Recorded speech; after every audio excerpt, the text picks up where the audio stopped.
Before we get started, please take the time to like, add, and subscribe to our pages on YouTube, Facebook, Spotify, and iTunes. Also, please leave us a review.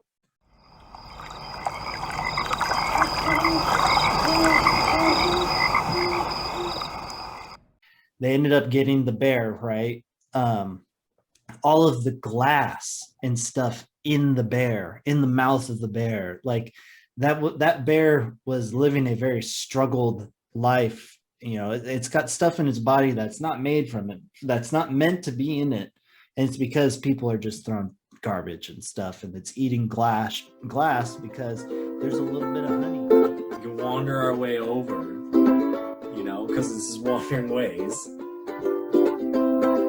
What's Bigfoot possibility?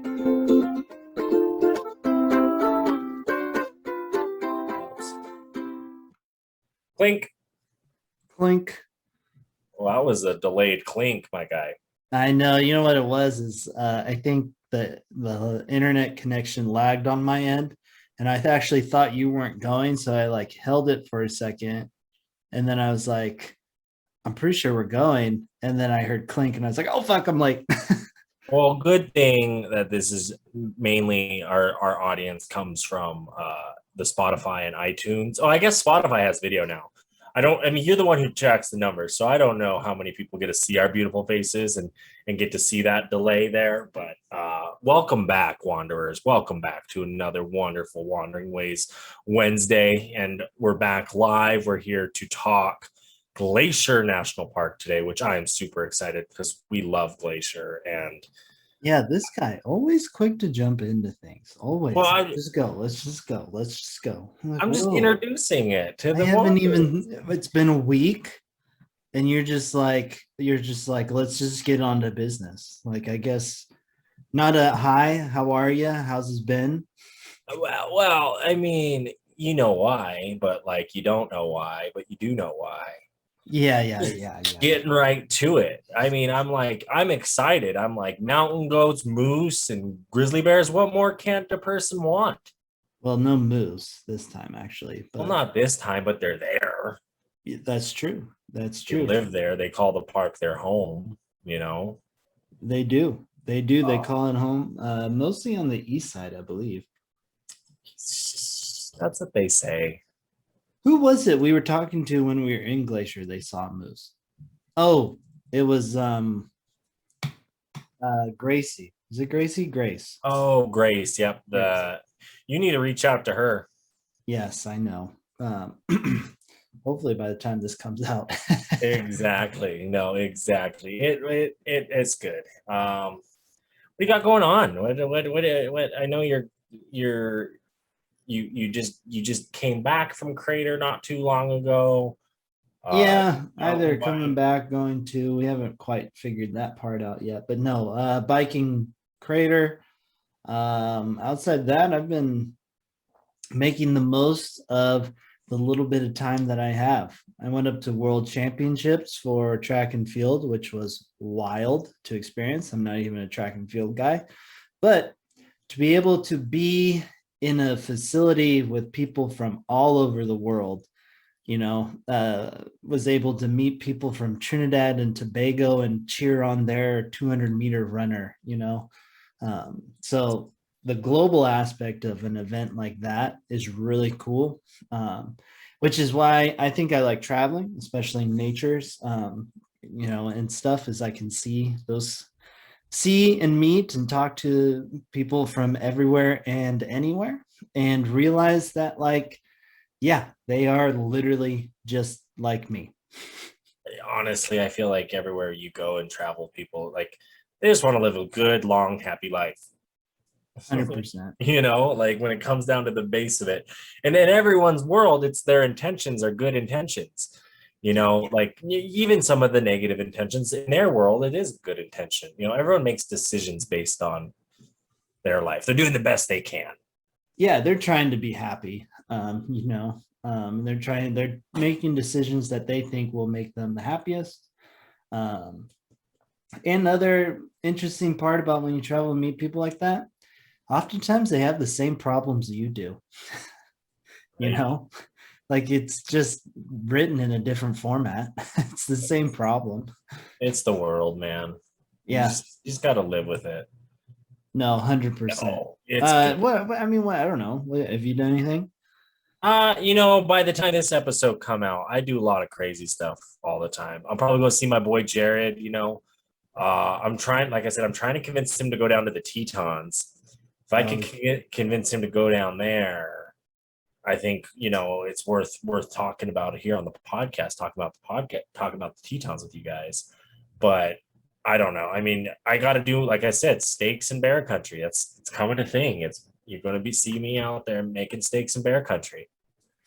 Yeah, no, that's true. So let's make it happen, Wanderers. So I don't want you to hit up Zach to get making this happen. I want you to go hit up Jared, which is what's his Instagram? It's Downtown Jared, DOWNTOWNJERRID, and that's on Instagram. Just hit up Downtown Jared. Say, we the Wanderers want you to go to the Tetons. Yeah, or better yet, just message flood him, everybody, with the same words, just steaks in bear country. That's all you got to say. Steaks in bear country.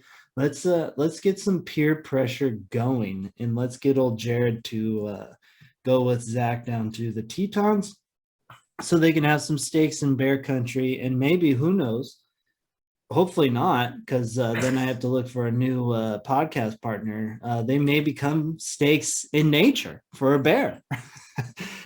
Right? We won't be cooked though. That's the only difference. They like their meat raw. Yeah, that's very, very, very true. Our list of backup hosts, I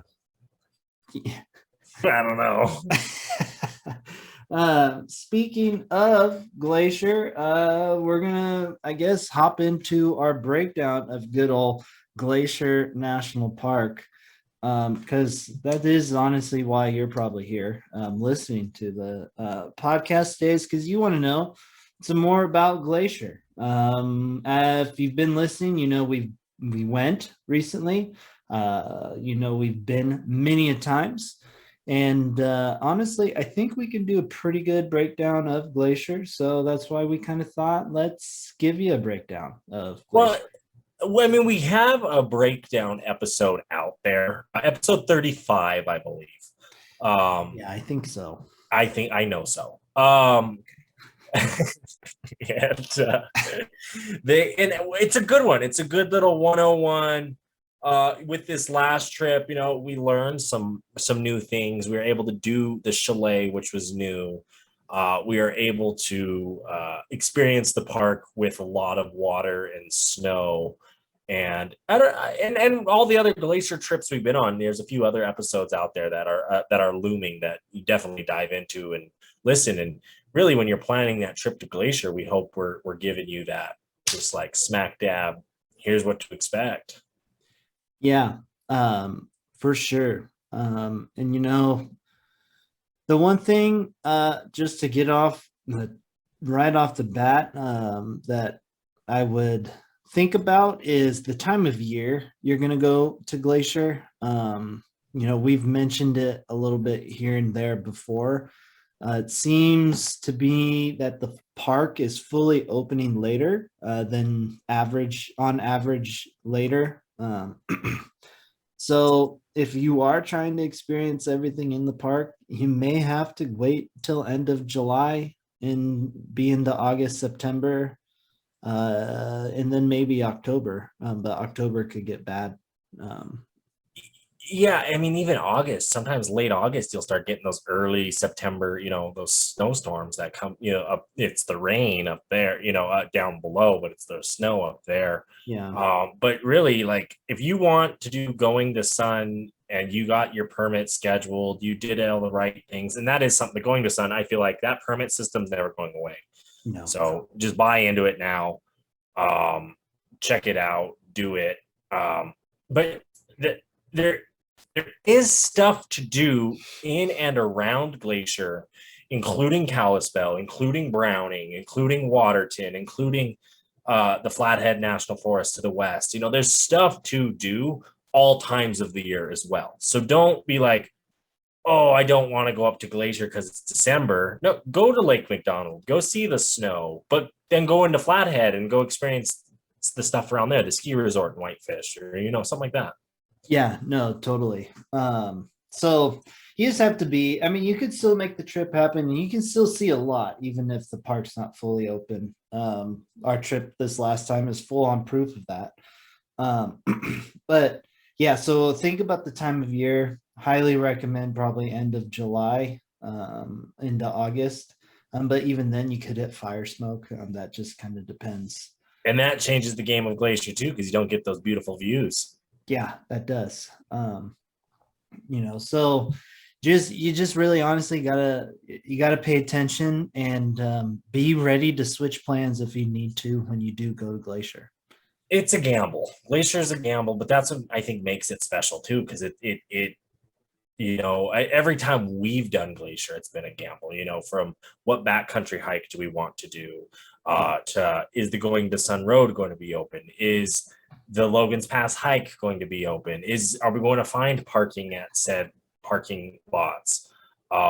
There's so much that is just the uncertainty of Glacier.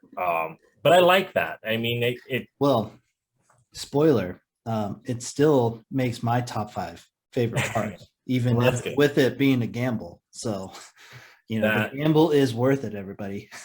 Well, exactly. And I mean, like, to be fair, we go up into like some of our first experiences together up in Glacier is on that western side, Quartz Lake, Quartz Lake Productions, that's where it comes from. But we went up there. It's a whole different vibe. It's a more mountainy feel, forested feel. Yeah. Where, then you get over to that east side where you get that ruggedness, the Rocky Mountains really coming out of the water, or not out of the water, out of the land. And then it turns to prairie. You don't have the forested mountaintops as much like you do on the western side. Yeah, when you come in from the east in Glacier, it really feels like the mountains are a wall where it's very up, very quick.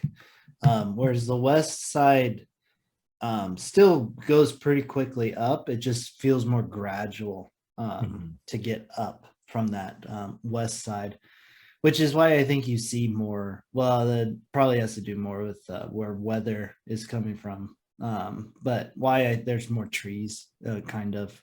Well, and in that you turn right into the plains, the Great Plains out there, Browning and east. You get that true. It's weird. Montana's weird in that sense because like Glacier is in the northwest corner of Montana, but that Rocky Mountain front goes diagonal through the state. So like that eastern Montana feel when you're out in Browning and you're out in those other communities, it feels like you're in Billings or Livingston or just like you're on that flat away, Big Timber, those places. Mm-hmm.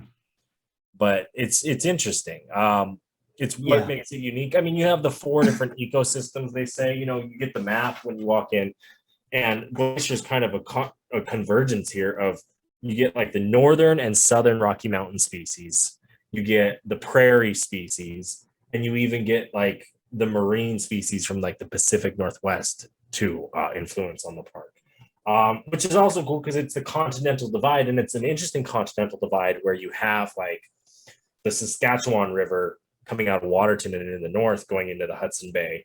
You have the Missouri River, which goes out into the Mississippi River and into the Gulf, and then you have like the drainages into the Columbia River that come out of the park, and how that all becomes one and goes into the Pacific. And it's really a unique place. The Blackfeet call it the backbone of the world for that. Yeah, the look of that, it looks like a spine, the mountains do. And that's the creation story, that we are on Mother Earth. We're on her back. We're living here. Yeah. This is Turtle Island. Yeah, they call it like, isn't it the crown of the continent too? Is the other term for it?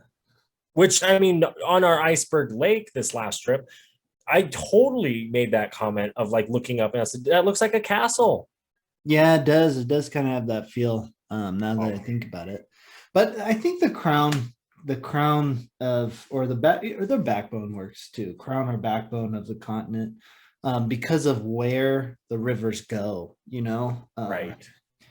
It flows in three directions or two directions, kind of deal. So it makes sense that it is kind of like the crown or like the backbone of it. So Well, and I and do let's get that, and I think that's pretty good. But the other thing I want to make sure we touch on early in this is, it is a reserve park now.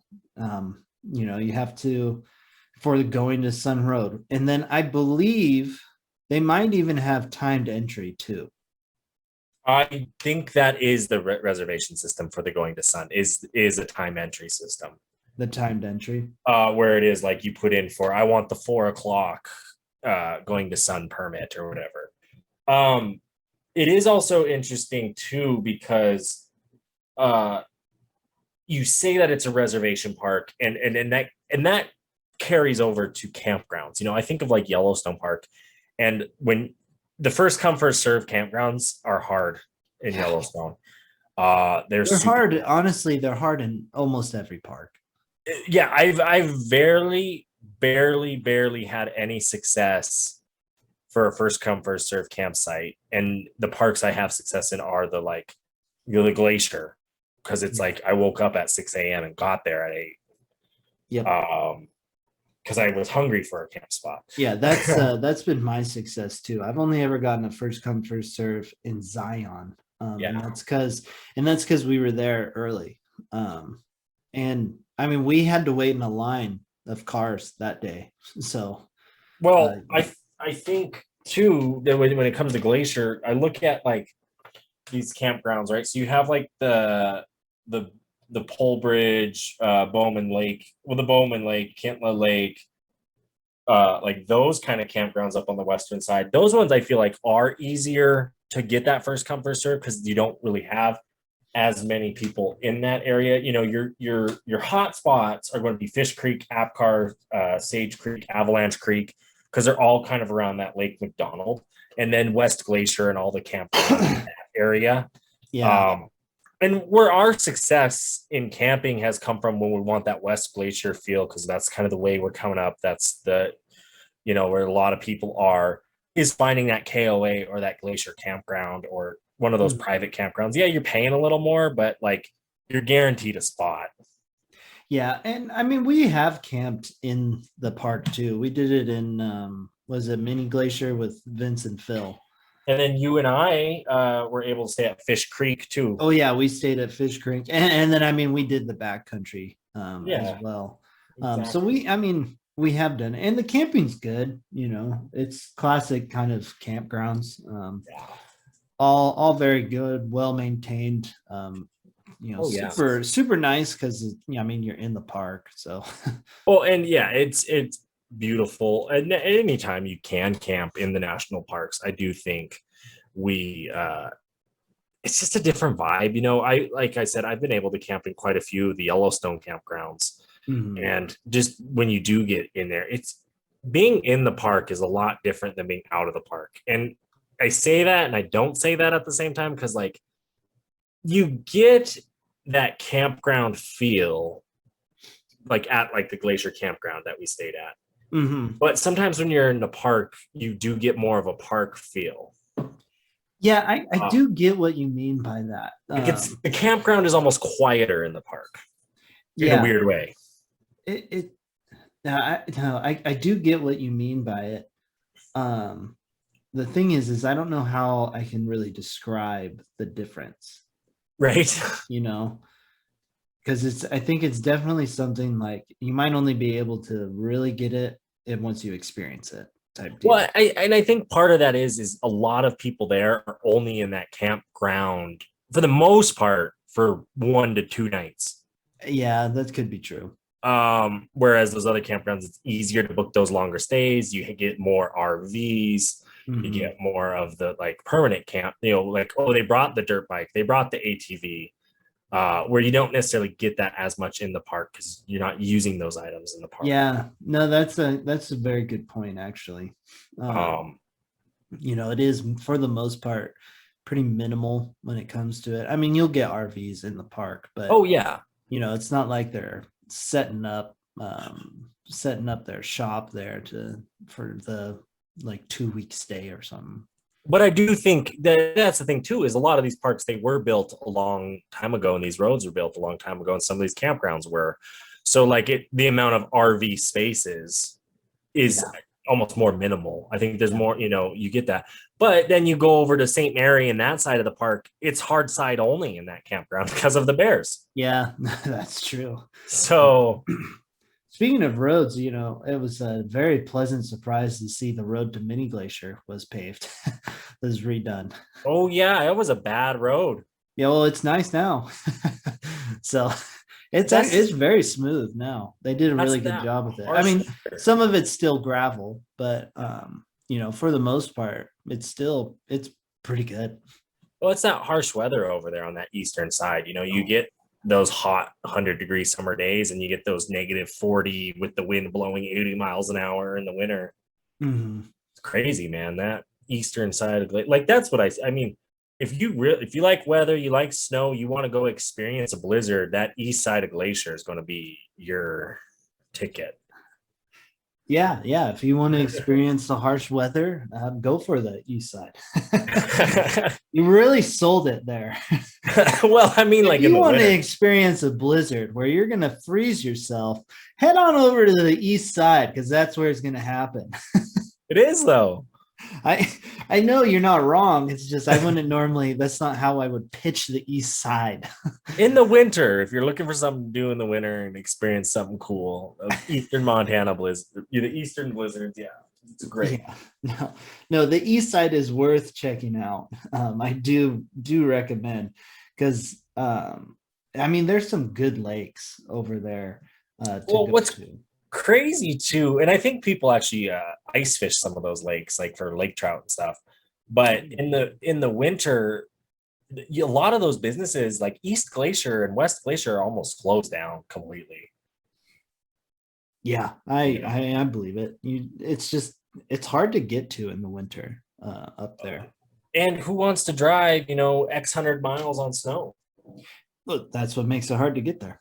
Um, Yeah. so that is we've touched on it. We've touched on it before, and it's just going to be real quick mention. And this is partially because of the permit system. And actually, I get this question a lot from a lot of people when they're going up to Glacier. Is they're worried that they can't get a going to Sun Road pass, but they still want to see a lot of the park. So remember, for anybody that hasn't been, is you can go around. You can go around the park. It is a long drive. There's no doubt about that. You did it in the heart of night, dodging deer this last week. Yeah. So, yeah, we did it. We did it from Mini Glacier, which is, fairly north part of the park. And we went all the way around and past West Glacier because our campsite was a little bit past West Glacier. And that took a good chunk of time. Right here, you're 12 miles from Bab to Many Glacier. You're 9 to St. Mary. You're 20 to Kiowa. From Kiowa to Medicine, East Glacier is about 9 miles. Then you got 57 miles to West Glacier from there, basically. So you're talking almost 100 miles of driving to get around. Yeah. Still totally worth it though. You can hit the goat lick. You're almost guaranteed to see mountain goats there. Any time of year, they say. Yeah. I'm not going to guarantee it for anyone because I'm sure the moment I say, I guarantee it, someone will go and be like, I went and I didn't see a mountain goat. You said I was guaranteed. So I'm not going to fully guarantee it, but every time you've been, you've seen every one. time I've been, I've seen, and this time we saw a bunch of them. So I feel there's a pretty good chance. There's some continental divide stuff over there that's very cool. I mean, Mini Glaciers over there. Two Medicine is over there. The lodges over there are super cool. So you don't have to just stay in West Glacier. You can really say you didn't get that pass through. You can make a whole kind of day. It'll be a lot more driving for you, but I mean, you can still see quite a bit of Glacier while driving around. Well, and what's really cool about when you do hit the lodges and you do hit kind of those historical places like the lodge in East Glacier, the Many Glacier Lodge, the fun fact kind of thing that I've come to understand is the railroad ended up building a lot of those buildings. So Yeah. if you're a railroad nerd, that's definitely this is a park that was built by the railroad, built around the railroad, uh, because that was part of getting that railroad through that continental divide and around that river. You also have like the going to Sun Road. When you talk about the feat that was Yeah. of making it and paving it and built. They didn't even think they would do it. This is the early 1920s. And the fact that they did do it was just such a huge feat in itself. And it is. I mean, when you drive that drive, it is spectacular. Oh yeah, it's super cool. But it wouldn't be there without the railroad. And No. that's something to think about is the railroad. They've played a huge part in American history. I know, and it's such a small part of like life Yes. now. In reality, yes. Right. But it's also crazy when you look at the railroad in a place like Montana. So take Billings. The railroad runs right through downtown. Not only do they own the land that the railroad is on, but they own like the first block of land. Yeah. But like, so if you own a building, like you could own the building, but the railroad would be like, well, we want you to tear it down because that's our land. Yeah. And it's interesting. And it's interesting when you look at the history and laws and rules and stuff around railroad and how it built this country. Yeah, it is. And that's what makes we've talked about how we want to do like a Amtrak kind of national park trip. So it would be very cool to kind of, and I mean East Glacier is a great example of how the railroad and all that, because I mean they brought the redwood trees out there to make the lodge. So that's a good point. If you are kind of into the railroads and like railroad history, I would kind of recommend this park, just to kind of see, where they stopped, and all that. Because I believe the chalet was built by the railroad. It was like the only the like leader, the commissioner or something of the railroad at the time. It's the only like place the chalet, because they had what 11 or 9 chalets in the park at one point, and there's only 2 left, Sperry and Granite Peak, and we stayed at Granite Peak, and it's the oldest one, as Sperry burned down in a fire a couple years, but at Granite Peak there, that's the only one he showed up and said, no, we're building it right here. And I mean, when you're there, makes sense, because you're just like, gosh darn, like you said, that view is phenomenal. It really is. It really, really is.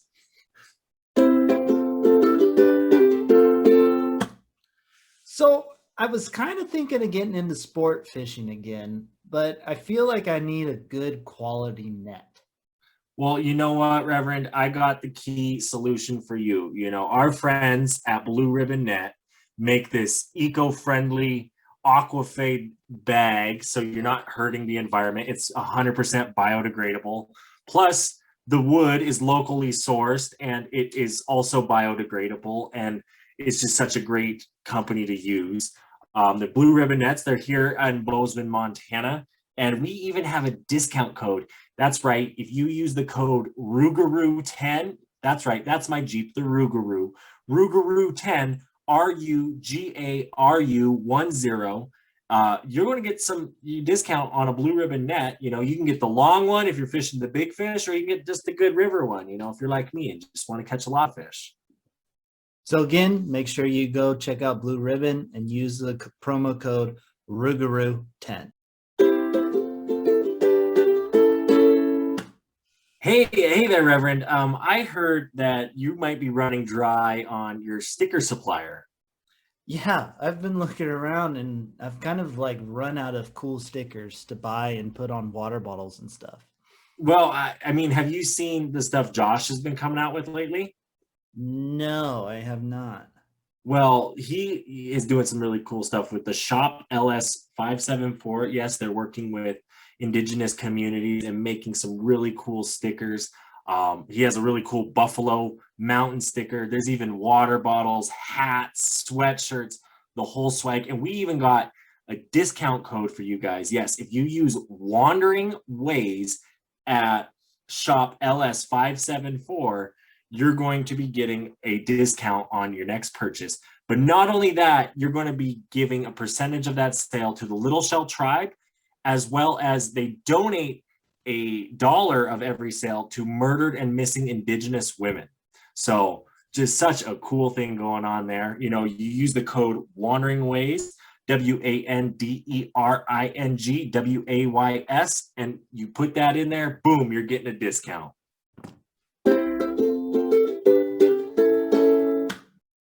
So yeah, there's still plenty of cool shit to do, especially if you are into the railroads. But yeah, no, speaking of cool shit in nature, it is that time. It is for my favorite segment. It's cool shit in nature. Cool shit in nature. This week I've got 2 of them for you. 8.5. Nice. I'm excited. As I normally do. 2 of them. One's a picture though this week, and the other one is a video. So it's a little different. This one is not that cool for cool shit in nature. It's more sad.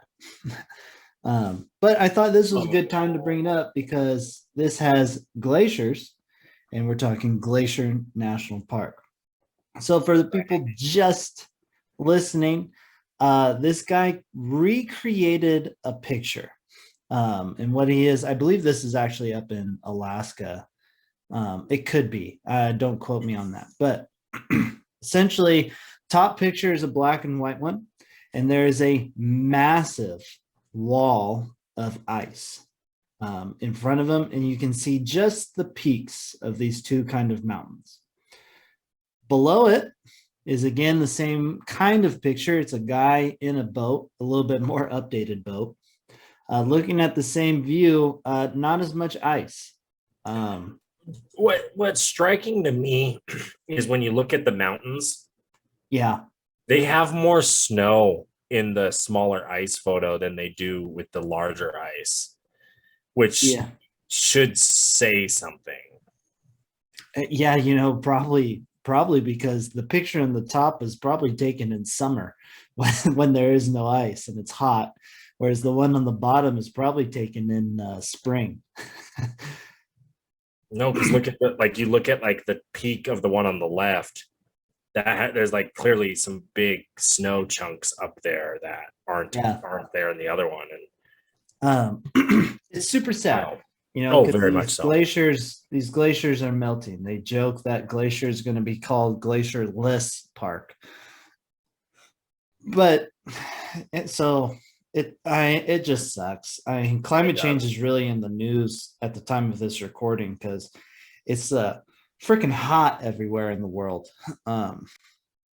So everyone's kind of talking about it. But I've been here for years, so. But no, let's move on to the next one. The next one is a little bit more entertaining for you, which is it's a video. I believe you actually sent me this one. But for everyone listening, there's a brown bear that is running on some ice. I believe it's catching up to something, like a deer or something. Oh yes, that's right.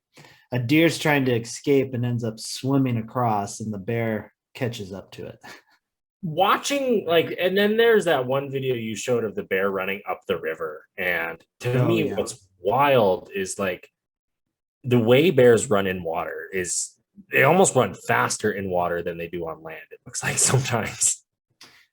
Yeah, well, I think they're trying to put more effort into in the water, so they end up, because they're exerting more energy, they end up going faster, whereas like on land, I bet they're more coasting rather than like trying to really sprint like they do in water. Which makes sense because I can imagine too, your prey in the water, like a deer like that, like you have the advantage. Go for it. Go for it. Yeah. I mean, this guy clearly won. So Yeah. I love how he's all right, got my trophy. I'm walking away. yeah. No one's really around, just the guy like filming from afar. Yeah, it'd be wild to watch for sure.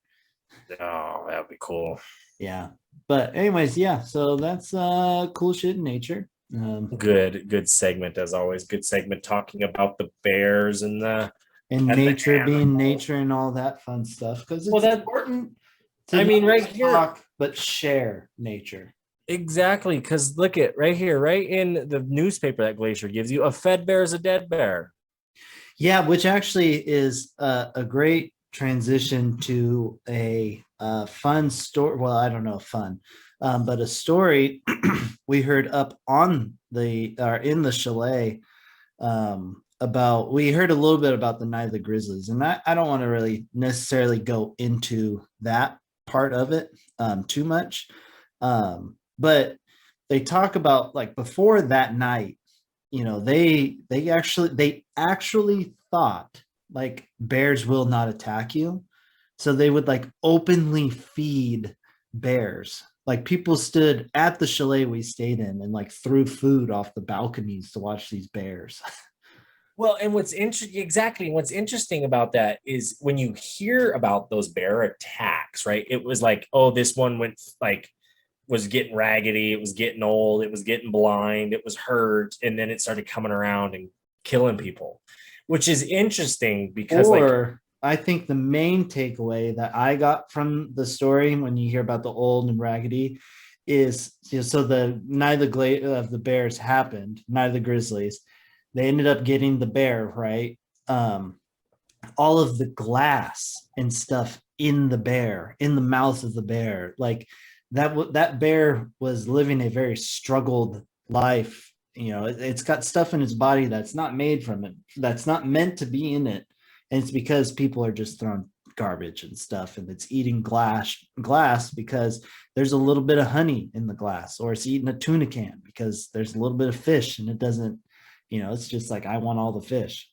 Well, it's not comprehending the damage it would do to itself. And no, it's I've totally forgot about the and that it's interesting.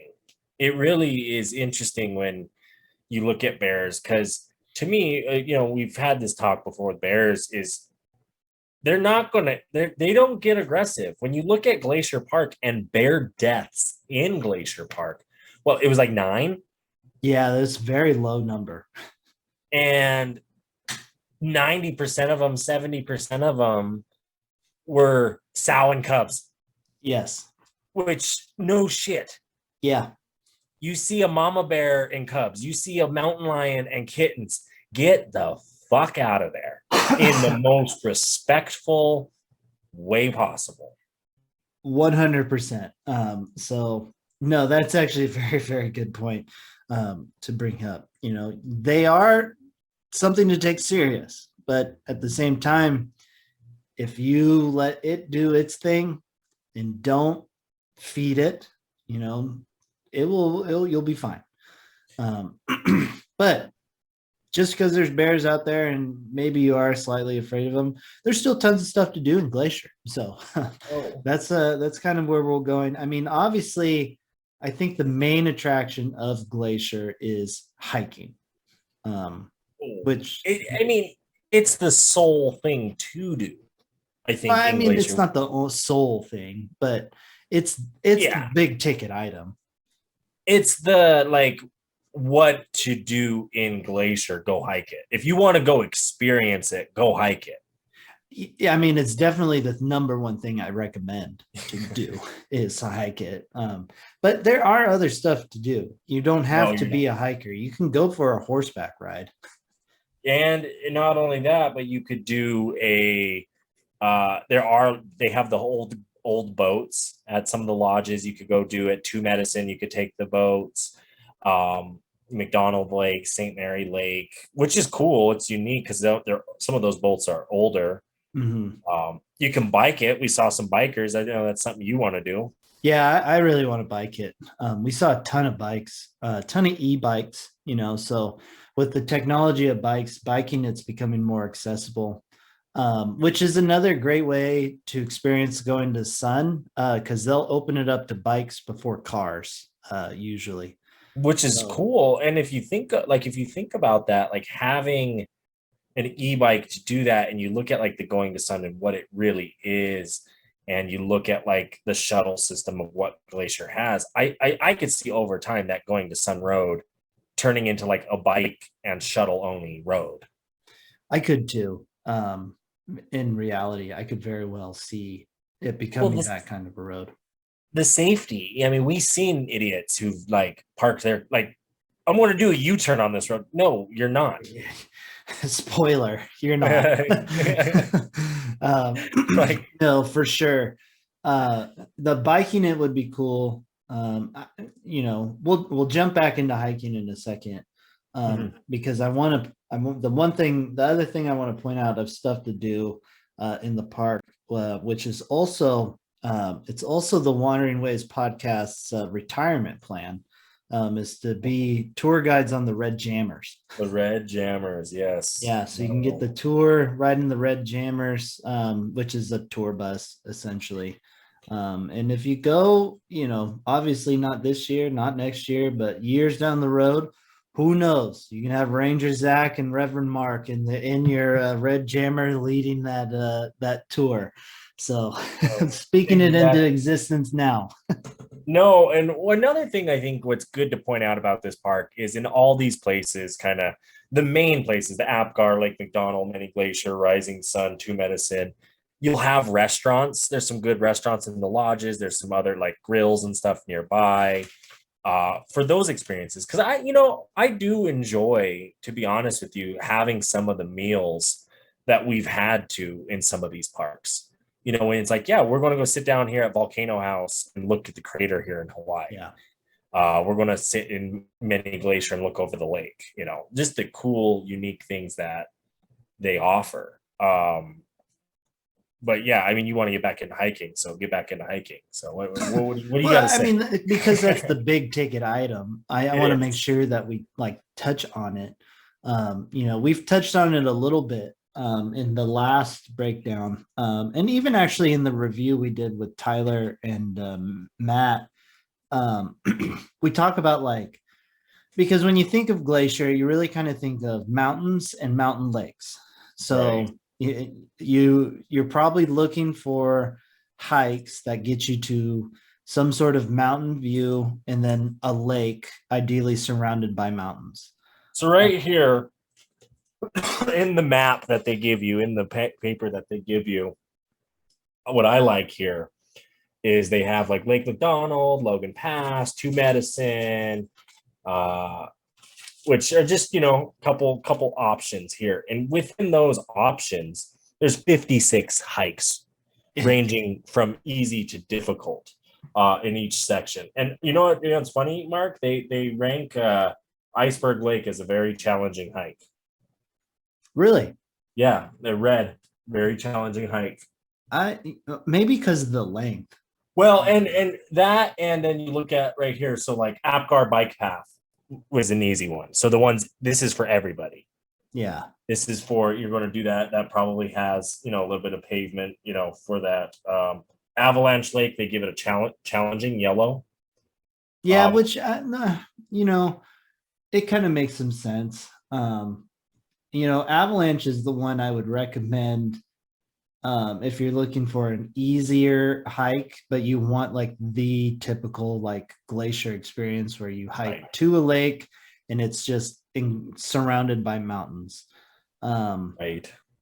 And then, if you can get up to Logan's Pass, I think going to the Hidden Lake Lookout is worth it.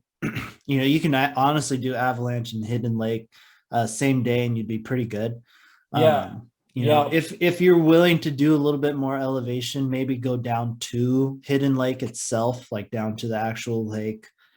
But then if you're wanting to make it more of a day, that's when I think you do like an Iceberg Lake. That's a good one to do. It's a pretty hike to it. I don't think the lake's as nice as like an avalanche lake. I do think though Iceberg Lake is one of those lakes you would get a different experience than what we had in like late July or August because of how much snow was still in that bowl.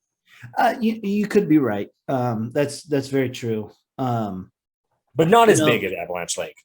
Yeah. I liked Iceberg Lake, the hike and the lake, kind of overall better than Avalanche.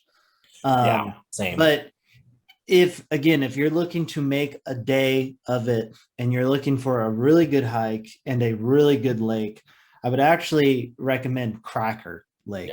Yeah. I think that is a way cooler lake, and the hike to it, I think, it's strenuous. There's going to be some decent climbs. I think it's 6 miles one way, so you're looking at a 12-mile round trip. So I mean, it is a day, and it's about 2,000 elevation gain.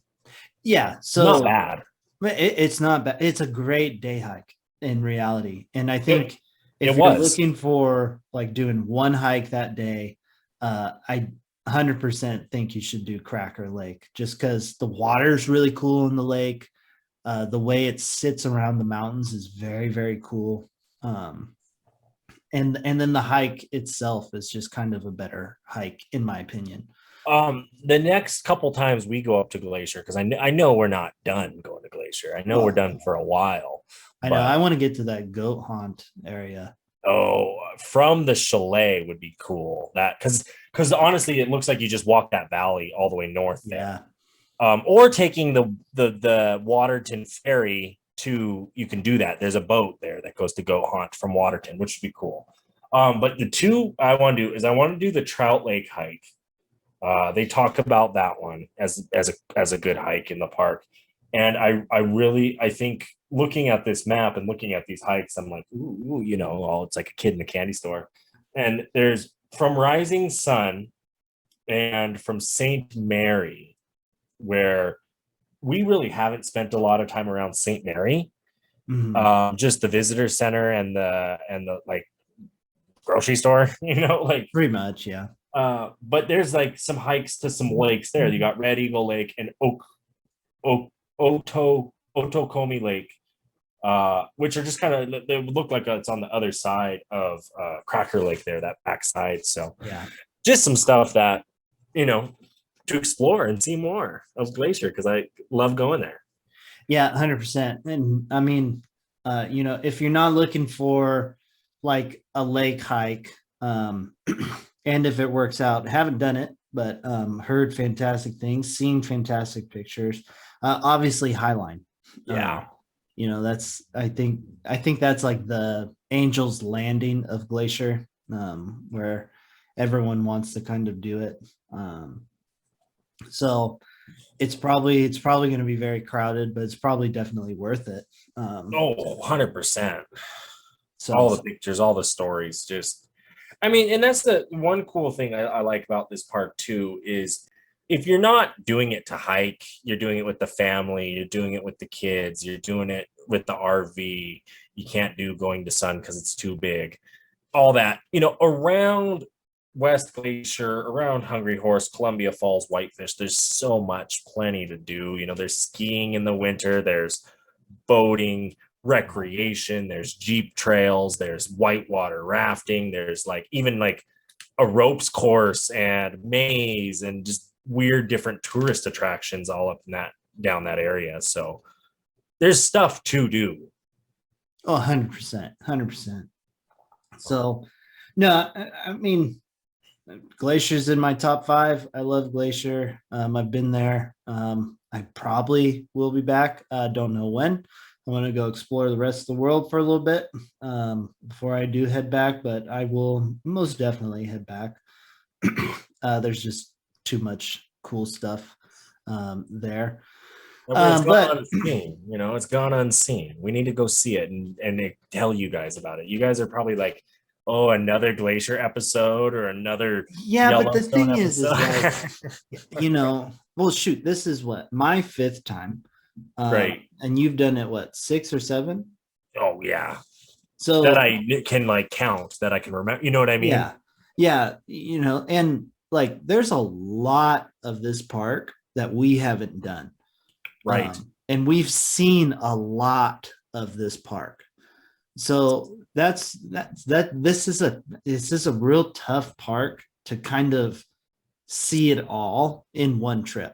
I actually Exactly. don't think you really can.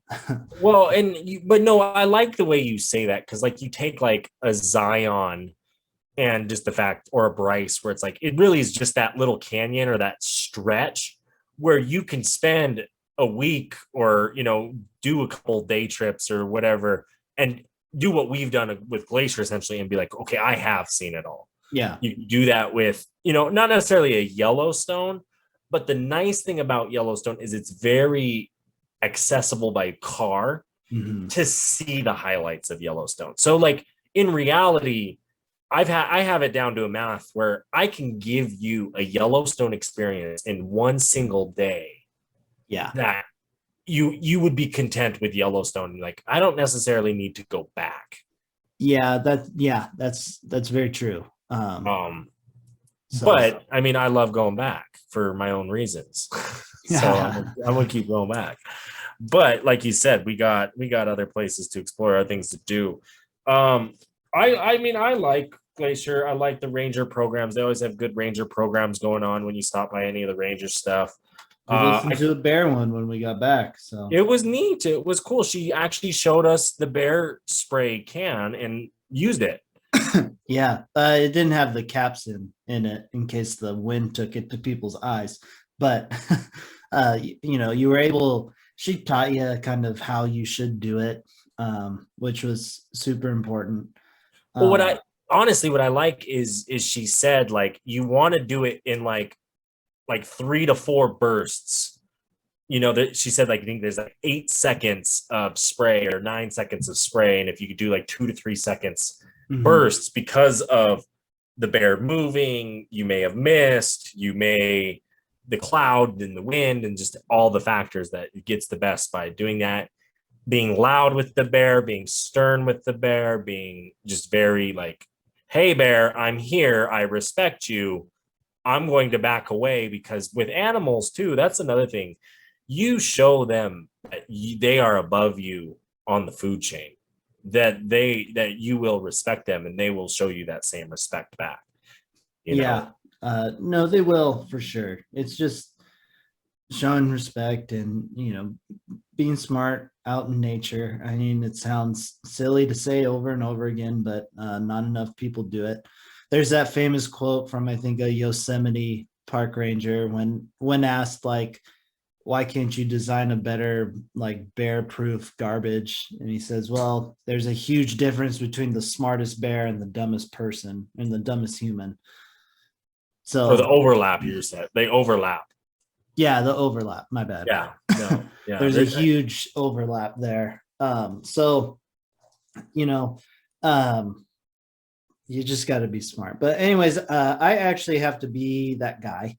We are getting to our time here, which means it's time for the final words. So, final words, my guy. What I like about kind of what we're doing here with the breakdowns, with the parks, you have probably, as the Wanderers, 5 episodes that we have probably dedicated specifically to Glacier. You have the breakdown, the old breakdown, the review, the trip from 2020. We talk about back early, some of our first episodes. We talk about with Tyler and Matt a couple weeks ago about our recent trip there. So there's a lot out there on Glacier we've tried to provide you. If you are doing the Going to Sun, it's 120 days ahead in advance at recreation.gov if you want to get a vehicle permit. I know we talked about that early on the podcast today. I just want to say, if you guys have any questions about Glacier specifically, we have the history, we have the knowledge. the relationships. It's one of those things that, you know, we do keep coming back to. It's one of those parks. So feel free to email us at wanderingwayspodcast@gmail.com. WANDERINGWAYSPODCAST@gmail.com. And we'll answer any questions you have about the park. We'll talk about it here on the podcast if you like. If you have any cool experiences and stories from Glacier, we'd love to hear them. You know, it's a cool place to be. There's cool stories, cool people that convert there in Glacier. Glacier's a special place to us. So definitely love talking about it. Love hearing more from you, the Wanderers, and keep wandering on. I love it. No, truth. Reverend's final words of wisdom. Stay beautiful. Everybody, can't tell you how much I appreciate every single one of you for listening all the way through. Kind of just to piggyback off Zach there, like, yeah, no, please reach out if you have questions about these places. I honestly had someone reach out about Yellowstone like 2 weeks ago. They said, hey, Lamar Valley's closed right now due to the flooding. Is Hayden Valley worth it? I said, yeah, Hayden Valley is totally worth it. I've actually had the most bear success in Hayden Valley. And then, you know, they went to Hayden Valley and then they got done with their trip. They sent me a message back and said, hey, thank you so much. We actually ended up seeing a mama bear and cubs in Hayden Valley. We absolutely loved it. So, you know, it's those kind of stories like that. Love helping the wanderers like you guys out there go and enjoy these places. Because, you know, ultimately when you enjoy it, you want to take care of it, and when you take care of it, that grows outward, and we take care of the whole earth itself, and then, you know, we just live better just overall. So but with that being said, peace out, everybody. Bye.